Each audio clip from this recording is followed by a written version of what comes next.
everyone, and thanks for joining today's webinar, Positive Safety, Shifting the Focus from Compliance to Culture. My name is Cassie Bolton. I'm the Events and Partnership Manager at Centus. Today's presenter is CEO for Centus, Anthony Gibbs. Anthony has worked with thousands of people across hundreds of organisations globally to develop safety culture solutions that support strategy and enable the person component to reach its full potential. He has committed to the application of psychology and enhanced human performance for over 19 years and has a background as a psychologist, has informed his cognitive behavioural insight. Thanks for joining us, and I'll now pass over to Anthony. Thank you, Cassie, and thank you everyone for joining us. We've had a huge response to this webinar topic over the last couple of times that we've run it. So that tells me a number of organisations are keen to use safety as a positive force within their organisations, which is great. Before we get into the detail, I wanted to take the opportunity to acknowledge, to do an acknowledgement of country. So Centus acknowledges the land. Centus acknowledges the traditional custodians throughout Australia and recognises their connections to the land, waters and community. We acknowledge the traditional owners of the land on which we meet today and pay our respects to elders past and present. We extend that respect to Aboriginal and Torres Strait Islander people here today. We do this because we value Aboriginal and Torres Strait Islander history, culture and knowledge. So thank you everyone for joining me in that. We are covering today the concept and the Centus approach to creating a positive safety culture. There is a downloadable fact sheet attached to this webinar that you can get a hold of if you want to do a bit of a checklist for your own organisation. So I believe that is downloadable within the platform, and you'll also have it sent to you later on down the track via email. A little bit about Centus for those of you who may not be familiar with us. Centus is an organisation with a mission to change the lives of individuals and organisations for the better every day. We do that through the application of neuroscience and psychology to improve leadership capability, team engagement, overall organisational culture to create better and more positive safety culture outcomes. And actually the webinar that we're covering today and the concept and tool that we're covering today is a culmination of the 20 years of experience that Centus has had in driving and creating positive safety cultures. So where Centus originally found its place in the world is a mining organisation up in North Queensland, not too far from where I am right now, came to us and said, look, we've invested a lot of time and money and effort and energy into systems and processes and environmental controls, but we're still not getting the step change that we're looking for within our organisation. So we supported that organisation to look at leadership and team input into those elements, and also how those elements could help or hinder the creation of a positive safety culture to drive significant safety culture improvements. And as we've sort of spent the last 20 years exploring and unpacking what it takes to create a positive safety culture, and I've been involved with Centus for 15 of those years, what we've identified, which you'll all be obviously quite aware of, is that culture is not static, and it shouldn't, and nor should our approach to safety be a static one. So different solutions require different challenges require different approaches and actions. But one thing that we have found is that organizations' ability to adapt to the change in internal and external contexts and the changing set of circumstances comes down to really strong alignment of leadership and an aligned approach to solving those problems. A lot of that comes down to a mindset of how we think about safety as being a force within our organization. And often an indication of the organization's mindset of safety is how the average worker experiences safety within an organization. So I've got a quick poll here just to do a check-in. So what I'd encourage you to have a think about is if you were to put yourself in the shoes of a worker within your organization and imagine their frames or their own attitudes around safety, what do you think would be a typical representative frame that pops up within your organization? There's a bunch of the workforce think that safety is a backside covering exercise by management, and they only care if something goes wrong. They see safety as a necessary evil and do enough to manage themselves, but don't really have a lot of organizational commitment to safety. Do they see safety as critical to looking out for their colleagues, or do they believe that safety is there to keep them safe and they're fully committed to creating a safe workplace? So again, jumping inside the shoes of your average team member, where do you think their headspace is around safety?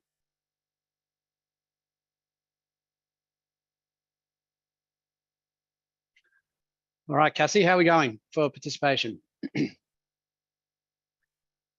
Yeah, it's just slowing down now. So I will get last few seconds to get your answers in and I'll show the results. Thank you. All right, so the answers are in, and looks like we've had about 15% in the backside covering space, about 46% in the necessary evil, and then 26 and 13% in those other areas of safety.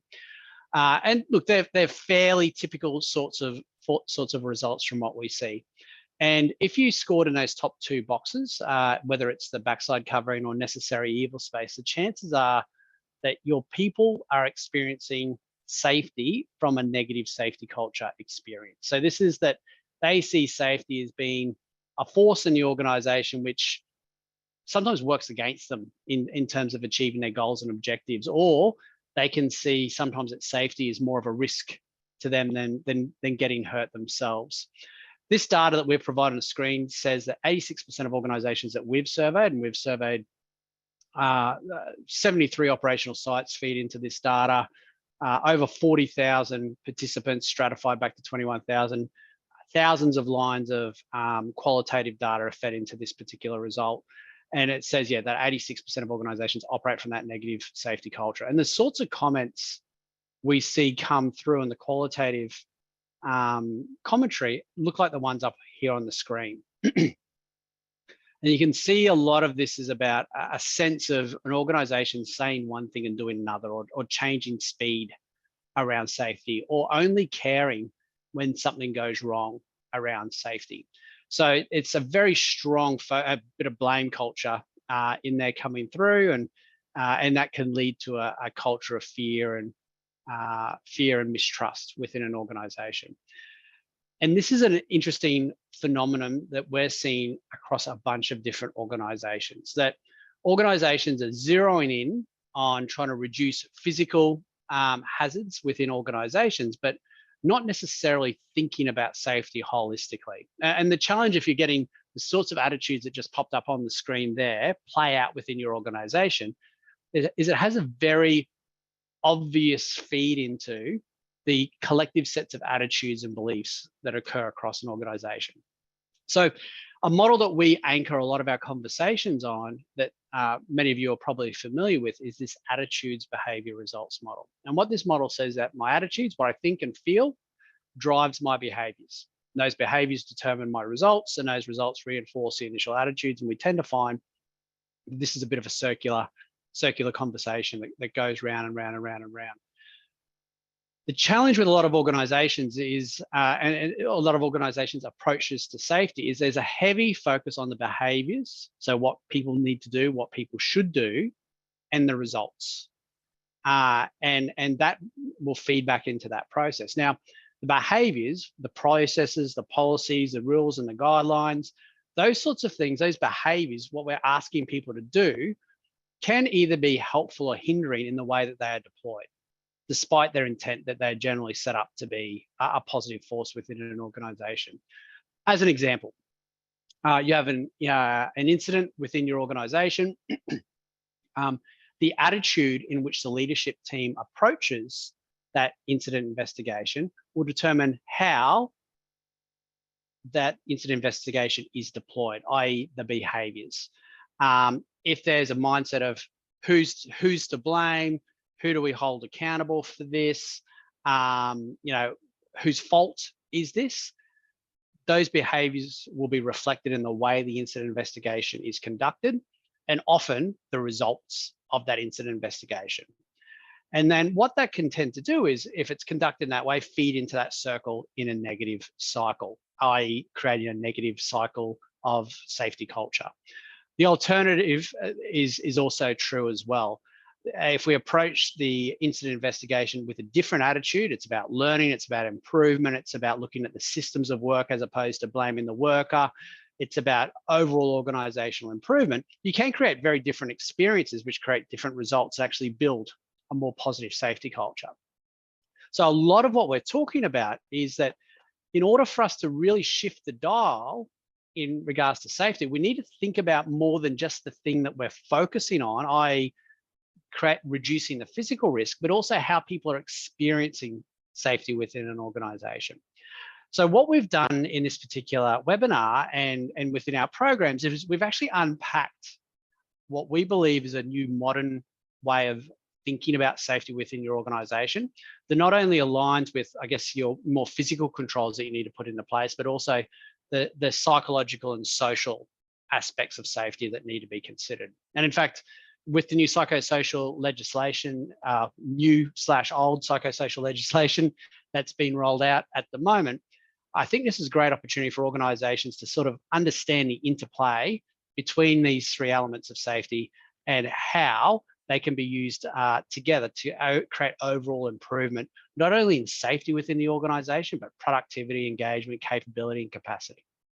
So to dig into that, when we talk about three elements of personal safety, we're talking about the physical stuff. So, that's, the state of being protected from physical harm or danger. It's all those things that can hurt us. Do we have the right controls and positive actions in place to make sure that people aren't being physically harmed? We then also talk about psychological safety. So this refers to the extent to which individuals feel confident to express their thoughts and their opinions without fear of negative consequences.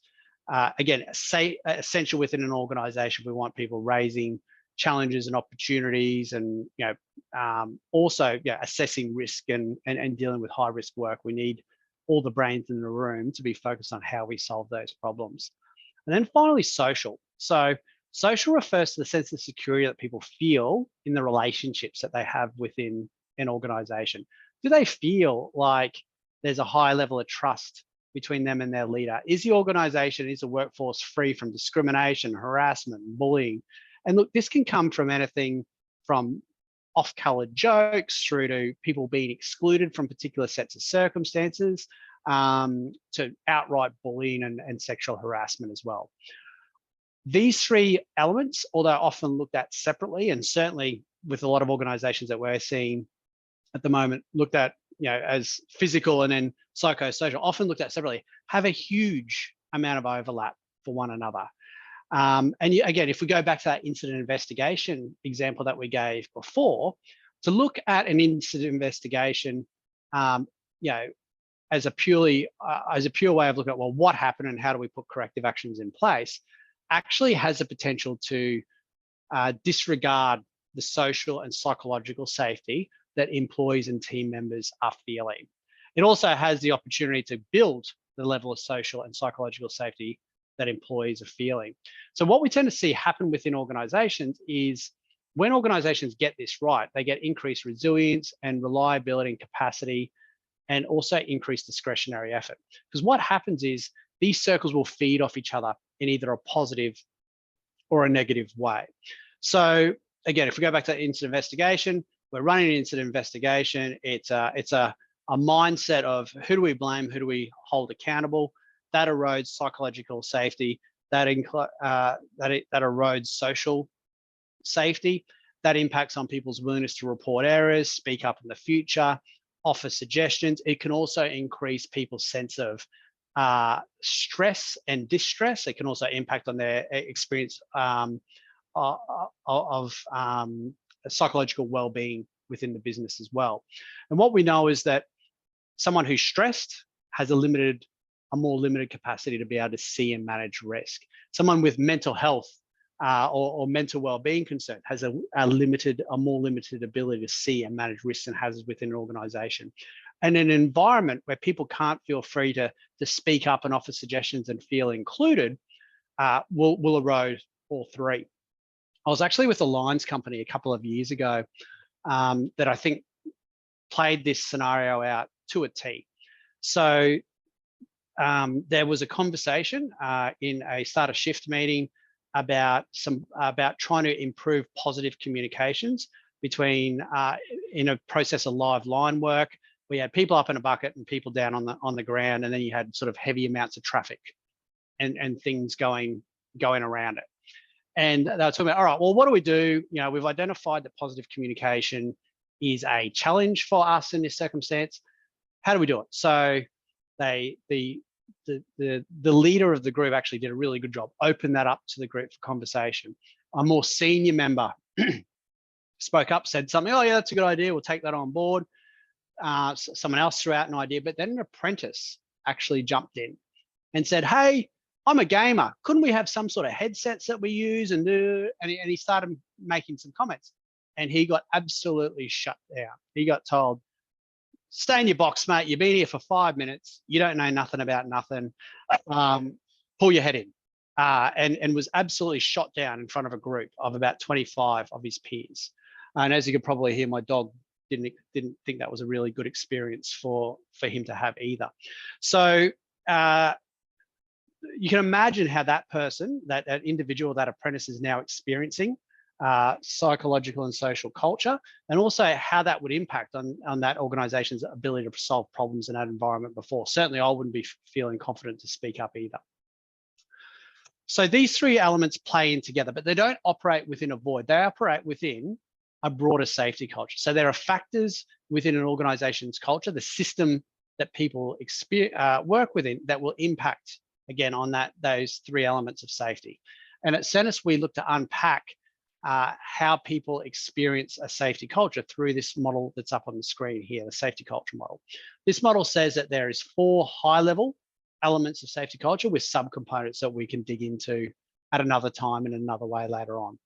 So what this safety culture says is when building a safety culture, you consider people.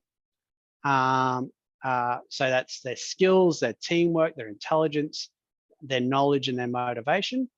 Practices, so quality and accessibility of policies and procedures, risk assessments and standards, toolbox talks, those sorts of things. Environment, so physical environment, equipment, tools, machinery, planning, design, all those things feed into it. But the biggest influencing factor we see in that actually has an impact on all the other 3 elements and how people experience personal safety is leadership.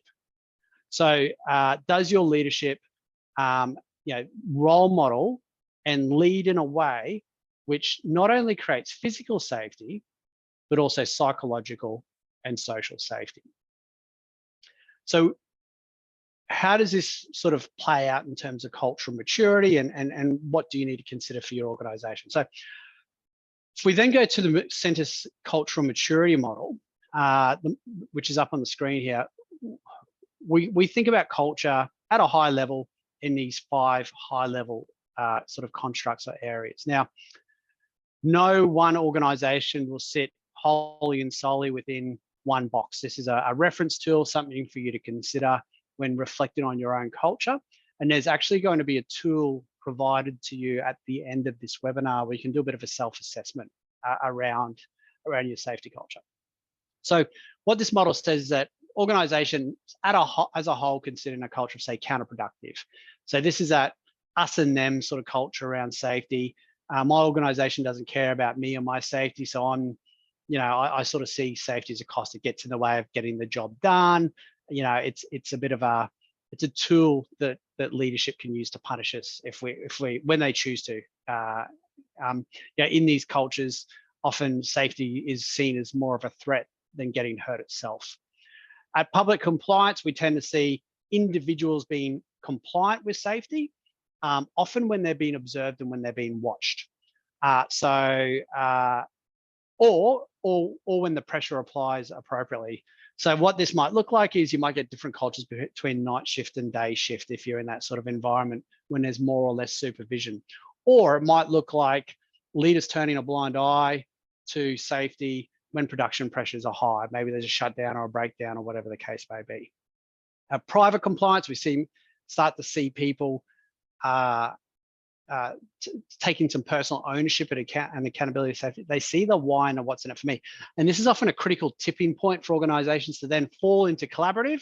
We're working together to solve problems, and then citizenship, So this is where we're, as an organization, we're solving problems together, we're learning together, we're improving together. Now, one of the key elements that is required to actually move past public compliance is that people need to not only feel safe physically, but socially and psychologically. So actually, with the sort of new legislation coming in and drawing attention to this, and sort of more awareness around this element, this is an excellent opportunity for many of us in organizations where we're trying to create large scale change to actually move beyond that public compliance space. It's so hard to break through and start to use safety as a positive vehicle for change within organizations. To start to think about safety as being not only what we do, but how we engage with our people and how we work with our people. So practically, what does it look like to be operating in a positive versus a negative safety culture? We've covered this off already. I'll skip past that one. So in a more negative safety culture where we see safety as perhaps a cost, we tend to see a large focus from the organization on what not to do. You know, don't get hurt, don't break the rules, you know, a lot of focus on what not to do. We tend to see a big focus on the absence of harm. We're safe if we're not hurting people. And that's supported by a very strong focus on the lag indicators. So LTIFR, total recordable injury frequency rates, that is the key area of focus that often starts with the board and cascades all the way down to the workforce. There's a big focus on correcting and controlling as well. So it's about, all right, well, someone's stuffed up, we're going to blame them, then we're going to correct and control them. It's error and mistake focused.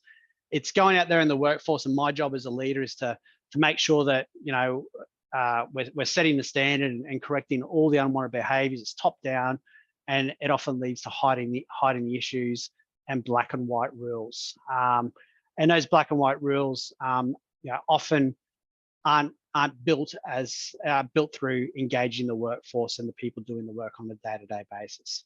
So when we start to see organisations break through that threshold, start to build more psychological safety, social safety, and physical safety, we start to see very different thinking processes and ways of communicating and talking about safety.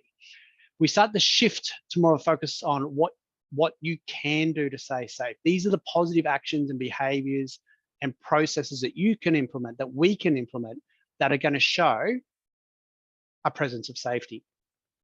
We tend to see these organisations focusing on capacity and capability. So have we given people the tools, the resources, the time to actually do what they need to do to stay safe and get a positive safety outcome? There's a heavy focus on empowerment and collaboration. So a bit like that example of that lines company I gave earlier, but execute a bit better. How do we get the workforce involved in solving the problem, shifting them from perhaps being seen as an army of problems to an army of problem solvers? We're not only focused on learning from mistakes in these organizations, we're actually learning from success. So what are the highest performing teams and functions of our business doing well? And how do we replicate that? How do we take that secret sauce that we probably have within all of our organizations, those pockets of excellence that we see play out, and then overlay that in other teams and other functions of the business? We're hunting the good stuff. So we're not walking past unsafe behaviors. You know, we're correcting and we're challenging and we're having constructive conversations around stuff that isn't going well. But we're also going out there and putting just as much focus and weight on people and things that are happening positively and happening well. We look at the system that people operate in. When things go wrong, we put ourselves in the shoes of the people doing the work, and we can create freedom within a framework within these scenarios. So it's about saying, well, yes, there are possibly some areas of the business where we need to have very clear, delineated processes and rules, but we also need to understand that not every scenario that people are going to face on a day-to-day basis is going to be the same. So leaders and teams need to have the ability to have freedom within a framework, make decisions that best set of circumstances that are in front of them. We need to give them the trust to be able to do that. So let's imagine that perhaps you are finding yourself predominantly on the left-hand side of this maturity curve, and you want to create that shift to the right-hand side. How do you go about creating that shift. Because if we can get that shift happening, not only has positive safety outcomes, but it, as we mentioned earlier, has broader organizational implications that can impact on an organization's overall performance. What we have found in our 20 years of experience is that organizations who are able to successfully create that change do a couple of things, get alignment on a couple of items, and then cascade some very clear positive safety behaviors and mindsets throughout their organization. And then they start to create this positive momentum, because what it enables to do is, if we can get aligned on the way we're doing safety in a positive way from a leadership and a team perspective, you're actually creating the opportunity for a whole heap of 1%ers to bubble up for the workforce, because people are making higher quality decisions with the organization's vision and purpose in mind. So how do we tackle that? So firstly, there's an opportunity to actually use safety as a cracking opportunity to align people. Safety is a pretty strong, unifying universal that we can all link to. Safety is a great opportunity for us to say that this particular outcome that we're looking for the organization isn't just about an organizational goal, but there's something in this for everyone. And if we can demonstrate that we're actually engaging in creating a positive safety culture for everyone, we can actually, it gives us a vehicle to demonstrate care and create an experience of reciprocity with the workforce. And that reciprocity can start to feed into itself really nicely, and you get that more positive intent that feeds out of the back of that. And it also gives leaders an opportunity, if they're operating from this mindset around, all right, we're looking to actually create a positive, safe space for people. Leaders have that opportunity to lead with humility and respect and curiosity, and they can anchor that around, I'm doing this because I care about people that I work with on a day-to-day basis. At its core, and this is a bit of an adaptation we did from Maslow's hierarchy of needs, safety is at the core of who we are as people. Our desire for psychological safety, physical safety, love and belonging, and esteem, and being able to hit our full potential is so significantly linked to psychological and social safety that it can't be ignored if we want to create that positive shift within organizations, both from a physical and psychosocial perspective. So how do we think about safety, or how do we as leaders think about safety within our organizations to in a way which is going to have that cascading effect of tapping into Maslow's hierarchy of needs and creating that positive safety culture? So the Brains Trust at Centus, my research team led by Amy Hawkes and all of her RAs and team members have done a pretty extensive review of what are the 8 key principles of positive safety. So what are some of the mindset and principles that we need to be thinking about as leaders if we want to create this positive shift within the organizations that we lead? So I'll spend a bit of time now unpacking each one of these and talking about some of the scenarios in which they would be applied. And of course, if you've got any questions that might pop up or thoughts around this, feel free to type them into the chat as we go. And I might not answer them straight away, but I will come back to them at the end. We should have 15 minutes or so to answer some questions. So I'll run through these, and I do encourage you, as I mention things, if a question comes up, whack it in the chat so you don't lose it, and then I'll come back to it a little bit later on. So where do we start? Look, I think for a lot of organizations, it's about leading with the vision. And we've actually got some data here that basically says that organizations are able to break through that threshold from private compliance to citizenship/mateship levels. Safety, mission, and vision is right at the top of the pops in terms of what they need to focus on there. So what we would encourage is build a clear safety, mission, and vision that doesn't only include the executive team, but includes the board as well, because the board are going to be asking for certain types of data to be got to them. And the data that we ask for, the questions that we ask for, the I guess the message that we take through to the organization, you know, if we're saying one thing, but then we're asking for another set of data, it creates that disconnect. So get that mission and vision brought into not only the exec, but get the board involved in that as well. Think about working with your leaders and get them involved in this process would be my encouragement. What does it look like for us to live our safety mission and vision on a day-to-day basis? What would we see? What would we not see?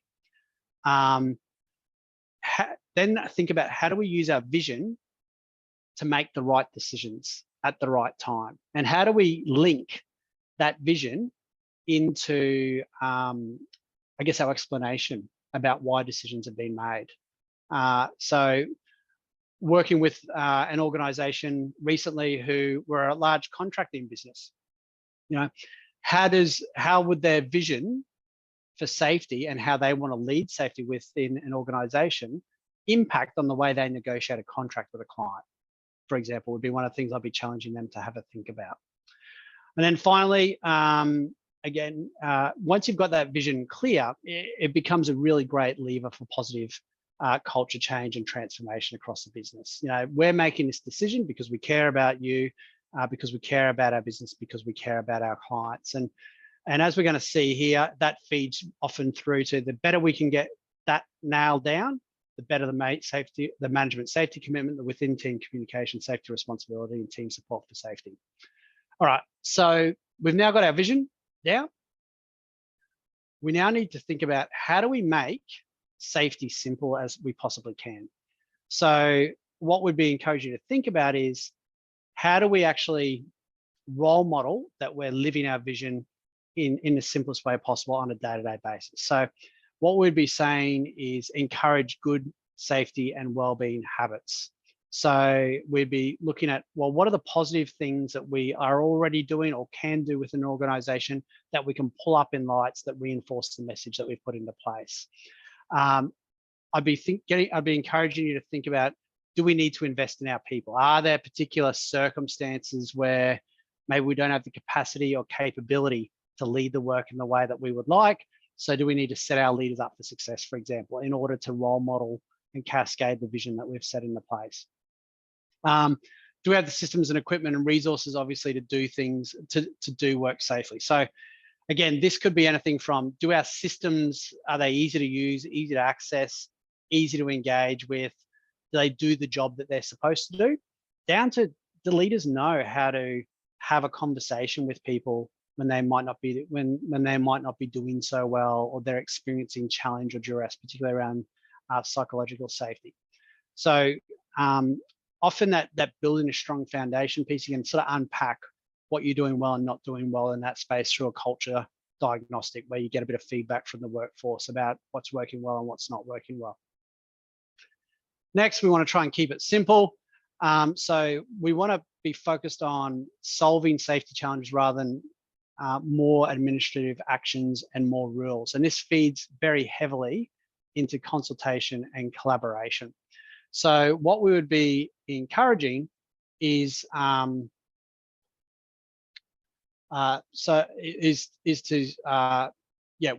there's an issue in place, as opposed to putting another administrative rule, get some consultation and collaboration in place.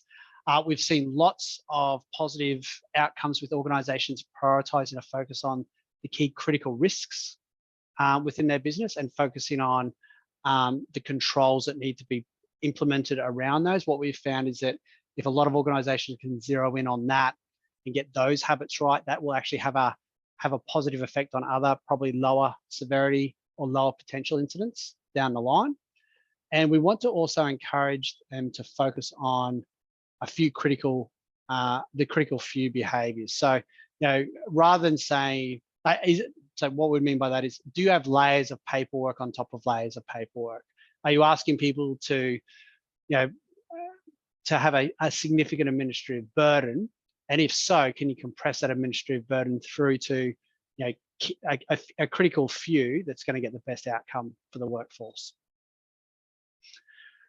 Making database decisions is another really important part of this process. So what we would be encouraging you to think about here is data, data, data, data.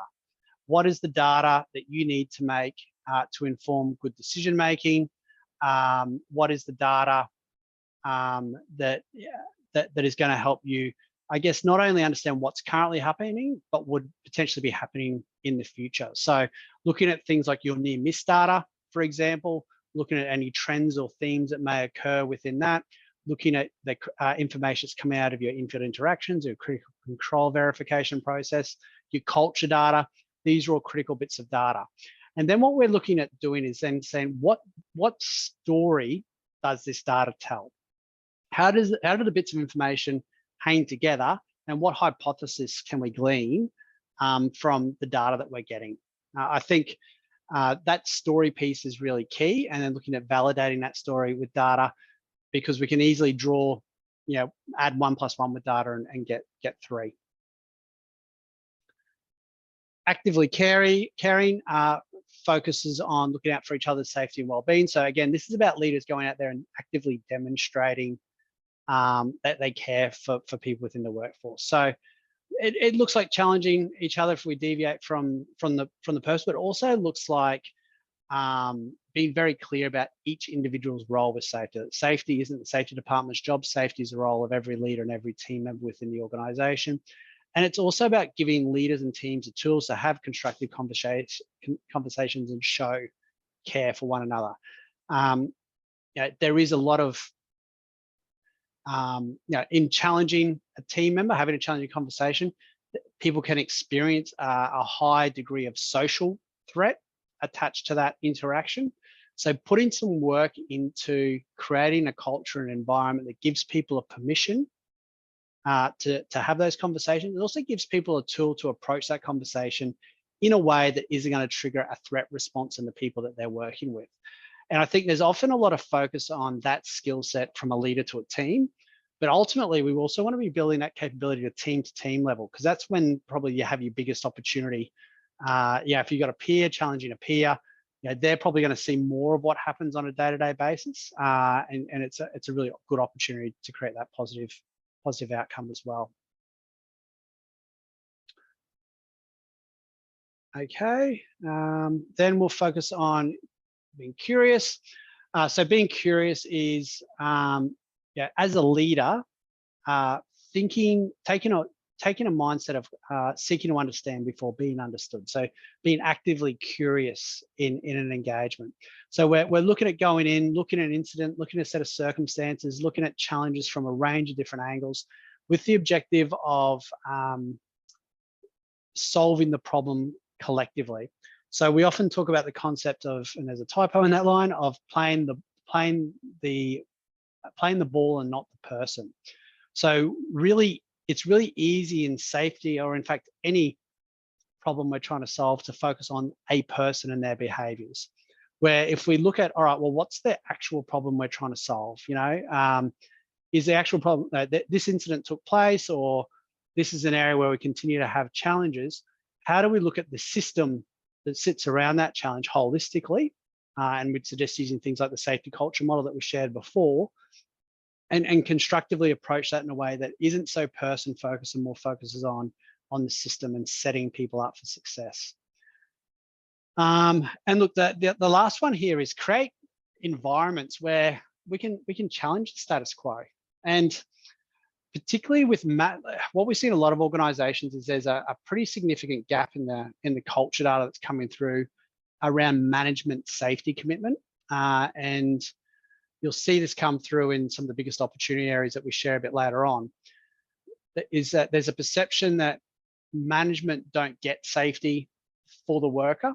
They're not visible enough in the workforce, and most interactions are negative. So there's actually an opportunity and a mechanism here, I think, for managers to approach the workforce and safety challenges from a space of curiosity, but setting up specific time to discuss with the workforce how to solve particular challenges, and making a safe space to do that, as opposed to making ad hoc or on the fly or in the field, maybe a way to challenge and address some of your more significant safety challenges. So, if you're having a sort of a running spate of motor vehicle incidents or hand injuries or whatever the case may be, managers actually taking the time to engage with key aspects of the workforce and really unpack, from a place of curiosity, what's going on when these happen, what are the drivers, what are the circumstances, what do you guys think is the best way to approach this, what can we do differently, what are we already doing well,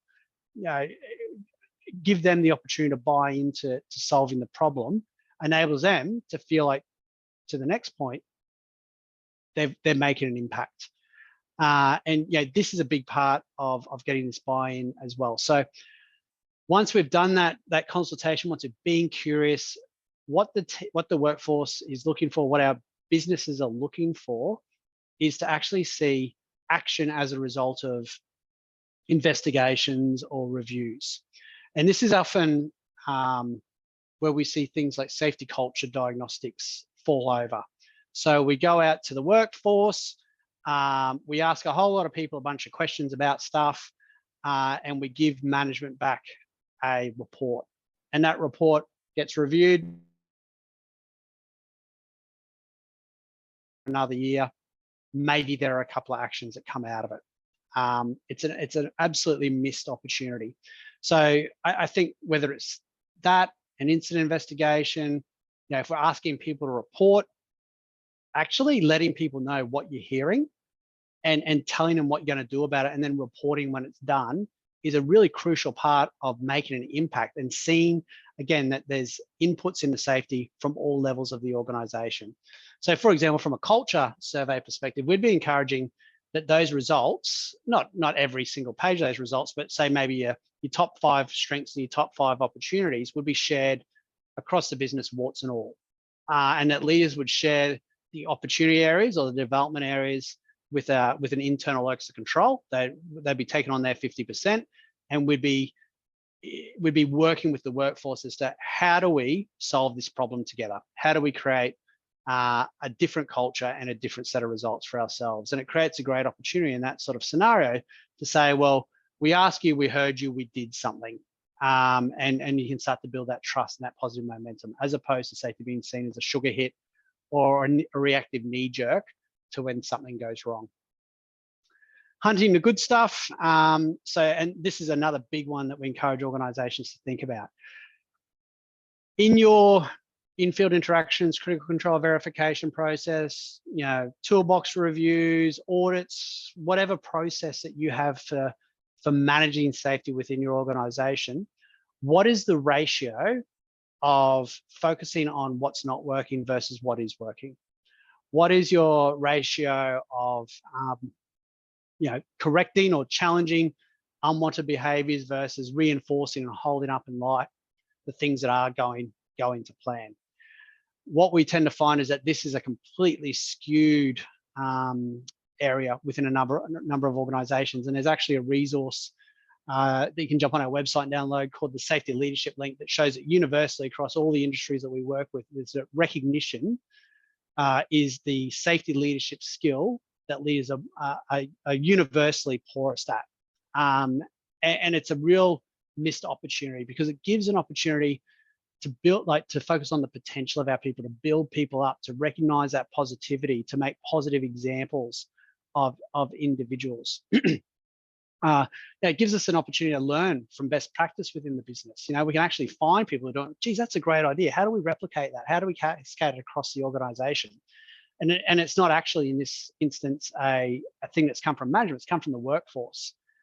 We saw one of our, another utilities company create a ground up safety program that came on the back of some leadership work that they did, which got a huge positive response across the organization. And that's sort of when you start to see that collaborative and citizenship culture start to come into the fore. When we're hunting the good stuff, we're building our token economy. So what we mean by token economy is there's a negative token, that's a negative interaction, or a positive token. Individuals unfortunately tend to feel negative interactions or tokens more strongly than positives. You only have to have forgotten an anniversary or a birthday or something of a loved one to know that it takes a little bit of positive interaction after that to get yourself back to an even keel. Same thing happens with our workforce. You know, if the only thing we're focusing on around safety is those negative tokens, then that tends to be the perception of safety and leadership within the organization. And then finally, looking at how do we view our people? And again, this is one of the fundamental attitudinal drivers for us as leaders. Do we see our people as an army of problems or an army of problem solvers? Because that will determine, again, how much we hunt the good stuff, how curious we are, how much we engage and dig deeper. So as I mentioned earlier, these insights are a culmination of 20 years of our own literature reviews and reviews, but also a bunch of applied research. And this is a summary of some of that research that can be downloaded in our Driving a Positive Safety Culture resource that's on our website. It unpacks all the different drivers of a positive versus a negative safety culture.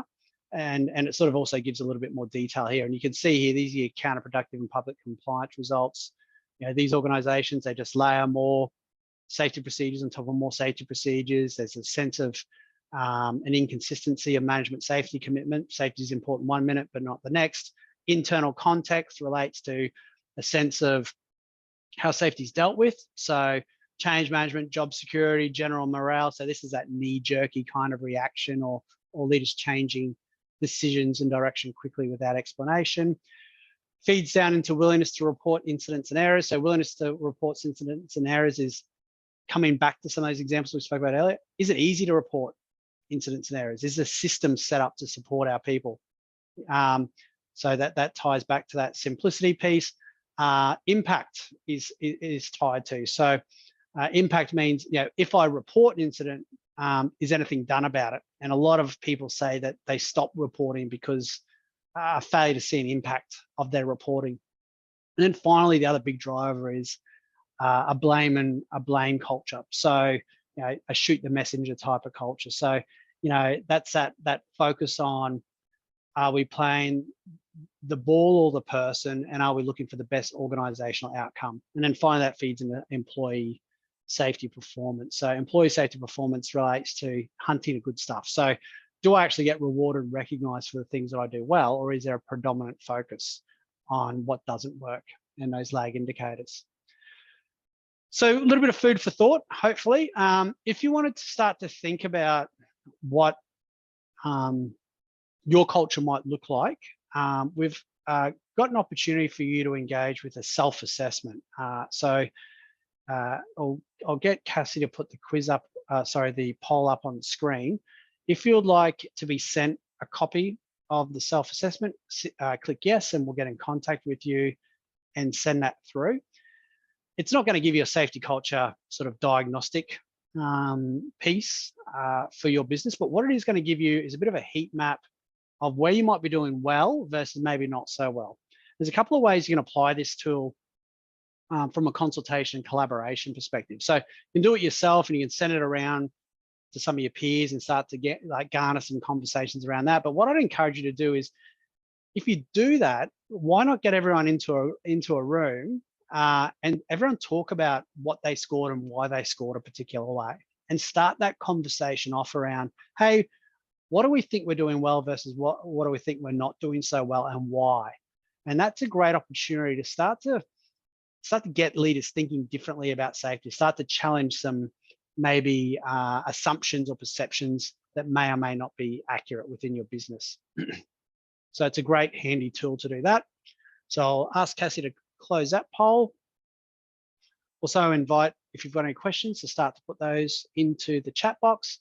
And then finally, if you want to roll straight into getting a bit more detail, you can click yes here, and one of our team, Fergo, will be in touch with you to have a chat to you about what it would look like to deploy a positive safety climate survey within your organization. So normally a combination of quantitative and qualitative data collection provided back to you in a data analytics platform that enables you to drill down to demographic groups of 10 and slice and dice the information so you can really zero in on your strategy around improving your safety culture.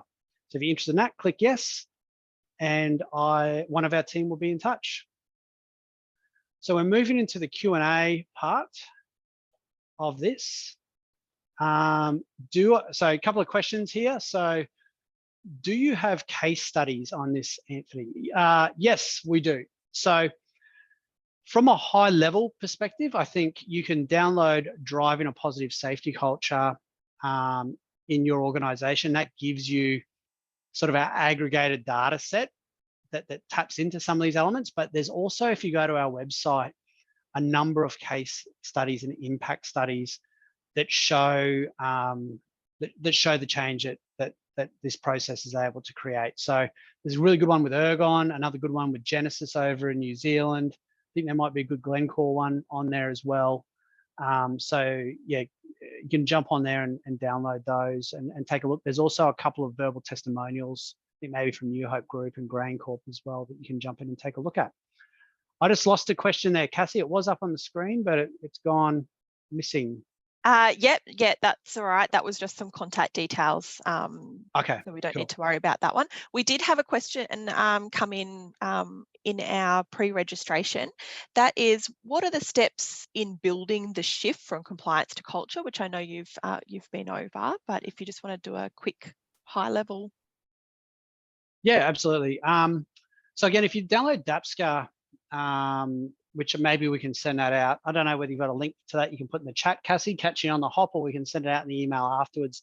There's a breakdown of those steps that you can put into place. But essentially start with data. What's the data that you can gather from the organization that creates a case for change? And it might be something as simple as starting with that little survey tool that we sent through earlier that starts the conversation around, hey, actually maybe we're not performing in particular areas in the way that we would like to.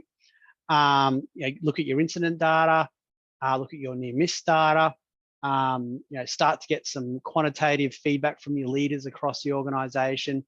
I think starting that groundswell process and then using a tool like the Safety Culture or Safety Climate Survey is a really useful one to create, I guess, a positive change mechanism.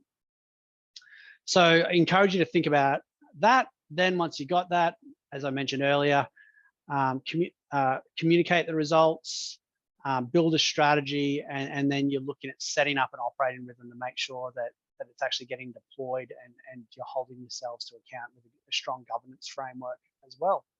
So each approach will take slightly different angles depending on, I guess, where their strengths and opportunity areas are, but starting with the data and building that business case is probably a good place to start. Excellent, thank you. I think that answers all of our questions. I'll give a few seconds more in case anyone wants to jump in with any last minute questions. But thank you very much for the session today, Anthony. I just wanted to let everyone know our next webinar will be on the 11th of May and will be a follow-up to our Psychosocial First webinar that we had recently that was very popular. So we will have the details for that shortly. So keep an eye out for that to come shortly. Thanks, Cassie. Encourage, if you've got any more questions, feel free to connect with me on LinkedIn or send an email to me. You've got my details up on the screen. I'd be more than happy to set up some time to have a conversation. There's a bunch of free resources on our website that are very useful to download to start this conversation internally as well. We've also got our Centre Safety Leadership community, which is available on the website. So if you're a leader that's trying to create positive change within your organization, you've also got an opportunity to jump onto that and use that as a vehicle to start thinking about your strategy in collaboration with a number of other organizations that are on a similar journey. So lots of tools, lots of resources there. I encourage you to jump on board with them and use them to their best effect. But thank you for your time and thank you for your commitment to positive safety. Yes, thank you, everybody. And we look forward to seeing you next time. Stay safe.